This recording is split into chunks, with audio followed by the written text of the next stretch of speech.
స్వామి హనుమ అశోకవనంలో ఒక్కసారి జయమంత్రం చెప్పారు. శ్లోకాల్లో జయమంత్రం అనరు, కానీ ఆ శ్లోకములకు ఉన్నటువంటి శక్తి చేత వాటిని జయమంత్రము అని పిలుస్తారు. ఎటువంటి కార్యమైనా ఆ జయమంత్ర ప్రభావము చేత నిర్వహింపబడుతుంది అని పెద్దలు నమ్మారు.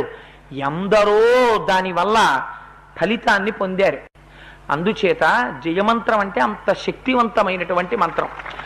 జయచ్యతి బలో రామో లక్ష్మణశ్చ మహాబల రాజా జయితి సుగ్రీవో రఘవేణాభిపాలిత దాసోహం కోసలేంద్రస్య రామస్య అక్లిష్ట కర్మణ హనుమాన్ శత్రు సైన్యానాం నిహంత మరుతాత్మజ న రావణ సహస్రం మే యుద్ధే ప్రతిఫలం భవేత్ శిలాభిస్తు ప్రహరత పాదపైశ్చ సహస్రశః అర్దయిత్వా పురీం లంకాం అభివజ్య చ మైథిలీం సమృద్ధార్థో గమిష్యామి విశతాం సర్వరక్షసాం.